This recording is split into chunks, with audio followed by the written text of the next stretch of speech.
నమస్కారం. ఈ రోజు స్టూడియోలో మనతో పాటు ఉన్నారు ప్రముఖ జ్యోతిష మరియు న్యూమరాలజీ ఆధ్యాత్మికవేత్త సిస్లా జయశంకర్ గారు. సో గురువు గారితో మాట్లాడి మరిన్ని విశేషాలు తెలుసుకుందాం. నమస్కారం గురువుగారు. గురుగారు, మాకు లాస్ట్ వీడియోలో వచ్చేసి వృశ్చిక రాశి వారికి ఏ విధంగా ఉండబోతుంది ఈ సంవత్సరం అనే అంశం గురించి అయితే మాకు తెలియజేశారు. అలాగే తదుపరి రాశి ఒక్కసారి మనం చూసుకున్నట్లయితే ధనుర్రాశి. మరి ఈ రాశి వారికి వచ్చేసి ఈ సంవత్సరం ఎలా ఉండబోతుంది, అలాగే వారు ఎటువంటి జాగ్రత్తలు తీసుకోవాలి, వారు ఎటువంటి పరిహారాలు చేసుకుంటే ఈ సంవత్సరం వారికి ఇంకా మెరుగైన ఫలితాలు ఏ విధంగా అందుతాయి అంటారు? ఈ సంవత్సరం ధనురాశి వాళ్ళకి చాలా బాగుంటుంది. ధనురాశి అంటే మూలా నక్షత్రం 4 పాదాలు, పూర్వాషాఢ 4 పాదాలు, ఉత్తరాషాఢ 1 పాదం, వీళ్ళందరూ కూడా ధనురాశి కింద వస్తారు. నామ నక్షత్రాన్ని తీసుకుంటే వయ నక్షత్రంతో పేరు మొదలయ్యేవాళ్ళు, బియ నక్షత్రంతో పేరు మొదలయ్యేవాళ్ళు, టీయ నక్షత్రంతో పేరు మొదలయ్యేవాళ్ళు, డి జే ఈ అక్షరాలతో మొదలయ్యే పేరు గల వాళ్ళందరూ కూడా ఈ ధనురాశి కింద మనం తీసుకోవచ్చు. నామ నక్షత్రం ప్రకారం జాతకం తెలియని వాళ్ళకి, వాళ్ళు పుట్టిన తేదీ వివరాలు లేని వాళ్ళకి, పేరును బట్టి జాతకం చూసుకునే వాళ్ళకి ఇది వర్తిస్తుంది. ఈ సంవత్సరం వీళ్ళకి చాలా బాగుంటుంది.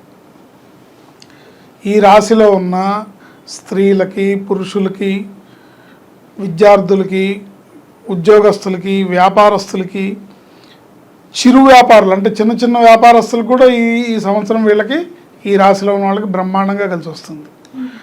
వాళ్ళు చేసుకునే ఒక బండి మీద ఏదైనా పెట్టుకుని అమ్ముకునే వ్యాపారస్తులు కూడా ఈ సంవత్సరం వాళ్ళు గ్రో అయ్యే అవకాశం ఉంటుంది. అందరికీ బాగుంటుంది. తర్వాత ఎన్నో ఏళ్ళుగా వివాహ ప్రయత్నాలు చేస్తూ మా అబ్బాయిది ధనురాశి, మా అమ్మాయిది ధనురాశి, పెళ్ళి అవ్వట్లేదు అనుకున్న వాళ్ళకి ఈ సంవత్సరం పెళ్ళి అయిపోతుంది. అలాగే ఎన్నో ఏళ్ళుగా మా పెళ్ళి 10 ఏళ్ళు అయిందండి, పిల్లలు పుట్టట్లేదు, ఎప్పటి నుంచో మేము చాలా ప్రయత్నాలు చేస్తున్నాము కానీ మాకు పిల్లలు కలగలేదు అనుకునే వాళ్ళు ఎవరన్నా ఉంటే వాళ్ళకి ఈ సంవత్సరం పిల్లలు పుట్టే అవకాశం మెండుగా ఉంటుంది. వ్యాపారస్తులకి కొత్త కొత్త అవకాశాలు వస్తాయి. ఉద్యోగస్తులకి ప్రమోషన్లు అవి కూడా వస్తాయి. చాలా బాగుంటుంది ఈ సంవత్సరం వీళ్ళకి. అయితే ఈ సంవత్సరం వీళ్ళకి అగ్ని వలన, దొంగల వలన, ఉన్నతాధికారుల వలన ఇబ్బందులు వచ్చే అవకాశం ఉంటుంది. ఒకటి అగ్ని ప్రమాదాలు, ఏదన్నా ఫైర్ యాక్సిడెంట్స్లో ఫైర్తో జాగ్రత్తగా ఉండాలి. దొంగతనాలు జరిగే అవకాశం ఉంటుంది. వస్తువుల్ని పోగొట్టుకునే అవకాశం ఉంటుంది. సపోజ్ మీరు ఏ బస్సులోనే వెళ్తున్నారు, పర్సులు పోయే అవకాశం ఉంటుంది, అలా పోగొట్టుకునే అవకాశం ఉంటుంది. అది ఎలా అయినా జరగచ్చు. ఏంటి, మీ పర్సులో 100 రూపాయలు ఉంటే 100 రూపాయల దొంగతనం జరగచ్చు, లేదా మీ బీరువాలో ఉన్న 1,00,000 రూపాయల దొంగతనం జరగచ్చు. ఏదైనా జరగచ్చు. దేనికి ఎక్కువ అవకాశాలు ఉంటే దానికి జరుగుతాయి. ఏంటి, అట్లాగే ఉన్నతాధికారుల వల్ల అంటే మీరు ఏదో వ్యాపారం చేస్తున్నారు, ఏ సేల్స్ ట్యాక్స్ వాళ్ళు, ఏ ఇన్కమ్ ట్యాక్స్ వాళ్ళు, లేకపోతే కనీసం రోడ్డు మీద బండి మీద వెళ్తుంటే ట్రాఫిక్ పోలీస్ వాళ్ళతో అయినా ఇబ్బంది వస్తుంది. ఉన్నతాధికారులు, ప్రభుత్వ అధికారుల వలన, ఉన్నతాధికారుల వలన ఇబ్బందులు వచ్చే అవకాశం ఉంటుంది. ఈ సంవత్సరం వీళ్ళు చేయాల్సిన పరిహారం ఏంటంటే, నోరు ఎంత కంట్రోల్లో పెట్టుకుంటే వీళ్ళ జీవితం అంత బాగుంటుంది. కంట్రోల్లో పెట్టుకోవాలి, మాటని కంట్రోల్లో పెట్టుకోవాలి. నోటి దురుసు పనికిరాదు, అండ్ దూకుడు స్వభావం పనికిరాదు. చాలా వినమ్రతతో, వినయంగా, మాట సౌమ్యంగా, చక్కగా నలుగురితో, అందరితో మంచిగా ఉండేటట్టుగా మంచిగా మాట్లాడుకుంటే అన్ని రకాలుగా బాగుంటుంది. వీళ్ళకి ఈ సంవత్సరం ఎట్లా ఉంటుందంటే, చిన్నగా మొదలైన ఒక డిస్కషన్ పెద్దగా గొడవ అయ్యే అవకాశం ఉంటుంది. చిన్నగా ఎప్పుడో కూర్చొని ఏదో మాట్లాడుకొని, సరదాగా ఒక మాట్లాడుకొని, అది చివరికి పెద్ద గొడవ అయిపోయి ఫ్రెండ్షిప్ కట్ అయిపోయే అంత స్టేజ్కి గొడవ పడతారనమాట. అలాంటి పరిస్థితులు తారసపడతాయి ఈ సంవత్సరం వీళ్ళకి. ఎప్పుడో చుట్టాల ఫంక్షన్కి వెళ్ళాం, ఎప్పుడో చాలా రోజులైంది కలిసి ఫ్రెండ్స్ని, దగ్గర బంధువులని, వాళ్ళతో మాటల్లోకి సరదాగా కూర్చొని మాట్లాడుకుంటూ గొడవ వచ్చేసి ఇంకా మళ్ళీ జీవితంలో వాళ్ళ మొహం చూడకూడదు అనే రేంజ్కి గొడవ వచ్చేస్తూ ఉంటుంది. అందుకని మాట సౌమ్యంగా ఉండాలి, నోటి దురుసు పనికిరాదు. ఈ పాయింట్ని ఈ రాశి వాళ్ళు ఈ సంవత్సరం అంతా కూడా బాగా గుర్తుపెట్టుకోవాలి. ఏంటి, భార్యాభర్తలు ఇంకా చిన్నగా చిన్న మాట, చిన్న విషయానికి పెద్ద గొడవ అయిపోతుంది. అందుకని జాగ్రత్తగా ఉండాలి. సో ఏదన్నా గొడవ స్టార్ట్ అవుతుంది అనుకోగానే ఎవరో ఒకళ్ళు కాంప్రమైజ్ అయిపోవాలి, ఎవరో ఒకళ్ళు వెంటనే తగ్గిపోవాలి. ఇప్పుడు 2 చేతులు కలిస్తేనే చప్పట్లు సౌండ్ వస్తుంది.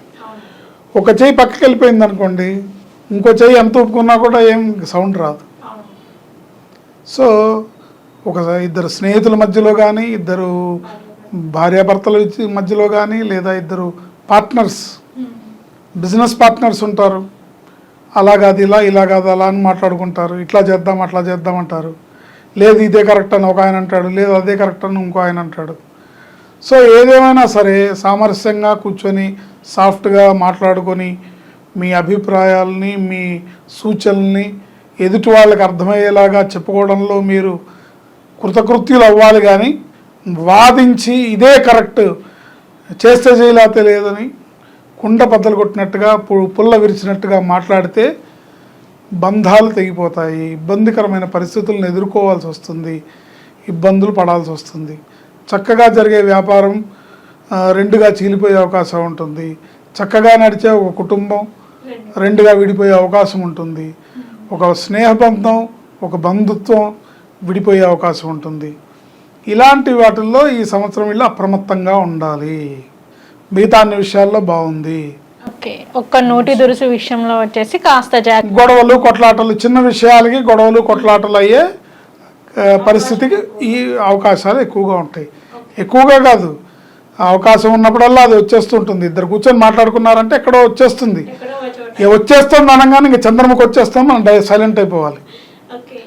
అంటే అలాంటి పరిస్థితి వస్తుంది అన్నప్పుడు చెప్పారు నిజంగానే ఈ సంవత్సరం ఇలా ఉంది, మనం జాగ్రత్తగా ఉండాలి, తొందరపడకూడదు, ఎదుటివాడిని ఏం నోరు జారి తూలనాడకూడదు, నోరు జారి మాట్లాడకూడదు. ఏంటి బాగా గుర్తుపెట్టుకోవాలి. కొంచెం కాదు, బాగా గట్టిగా గుర్తుపెట్టుకోవాలి. ఇట్లా పెట్టుకోవడం వల్ల ఈ సంవత్సరం అంతా వీళ్ళకి బాగా కలిసి వస్తుంది. ఈ సంవత్సరం అంతా కూడా వీళ్ళు దుర్గామాతని ఆరాధించడం వల్ల మంచి ఫలితాలను పొందుతారు.